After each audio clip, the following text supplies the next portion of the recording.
ভগবানকে ডাকে তখন ভগবান ভক্তকে একবার ধাক্কা দেয়, যে ধাক্কা দিয়ে তুমি যদি পড়ে যাও তাহলে তোমাকে আর ডাকতে সুযোগ পাবে না, আর যত ধাক্কা দেব তুমি যদি না পড়ো তাহলে তুমি আমাকে ডাকতে পারো। এই জন্য মায়েরা যারা কৃষ্ণ ভজন করে, হরিনাম করে, তাদের ছেঁড়া কাপড় হয়। যারা হরিনাম করে তাদের ঘর ফুটে জল পড়ে। এদিকে দেখান। কিন্তু যারা 2 নম্বরই করে, লোক ঠকাচ্ছে, ওরা দালান করছে, বুক ফুলিয়ে ঘুরে বেড়াচ্ছে। আপনারা প্রশ্ন করবেন, যেমন আমি কীর্তন করি বলে আমাকে ফোন করে প্রচুর মানুষ, অগণিত মানুষ, কারণ আমি যার বাড়িতে বাসা আছি তারা দেখতে পাচ্ছে যে প্রচন্ড ফোনের চাপ, এরা ধরে আমি ধরি। একদিন আমি ধরেছি, এক ভক্ত প্রশ্ন করছে আপনাদের বাঁকুড়া জেলারই, প্রদীপ বাবু আপনি কীর্তন করছেন, আমার মাথাতে একটা জিনিস ঢুকে আছে, আপনাকে বোঝাতে হবে।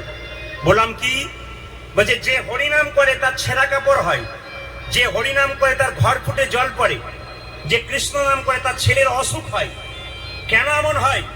কিন্তু যে হরিনাম করছে না, কৃষ্ণ নাম করছে না, 2 নম্বরই করছে, লোক ঠকাচ্ছে, ও দালানের পর দালান করছে, তালার পর তালা করছে, 1 তলা 2 তলা 4 তলা, কই তার তো কিছু হচ্ছে না।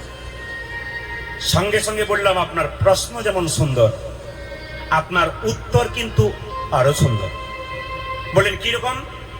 ভগবান প্রত্যেকটি মানুষকে 2টো করে কলসি দিয়েছে, একটা পাপের কলসি, একটা পুণ্যের কলসি। যারা লোক ঠকাচ্ছে, 2 নম্বরই করছে, তারার ওপর তালা করছে, তাদের জ্বালা বাড়ছে। দেখবেন ওর পাপের কলসিটা এখনো পূর্ণ হয় নাই, যখন পাপের কলসিটা পূর্ণ হয়ে যাবে তখন ওই দালান ঘর ছেড়ে রাস্তায় ভিখারি হয়ে বসে থাকবে। শত ভাইয়ের দাদা দুর্যোধন দুঃশাসন কত অন্যায় করেছিল, দ্রৌপদীর চুলের মুঠি ধরে রাজসভায় এনেছিল, ভীম গদা তুলে বলেছিল একাই ফাটিয়ে দেব 100 জনকে। যুধিষ্ঠির বলেছিল চুপ কর, ধৈর্য ধর, সময় এলে ফল ফলবে।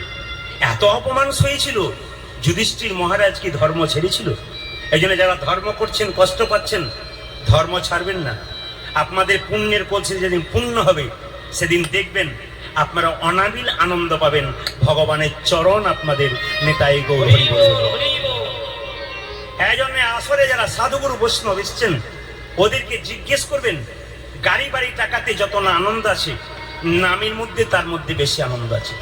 তো লক্ষ্য করুন, যে পড়াশোনা করে তাকেই তো পরীক্ষা দিতে হয়, আর যে রাখাল বাগাল তাকে পরীক্ষা দিতে হয় না।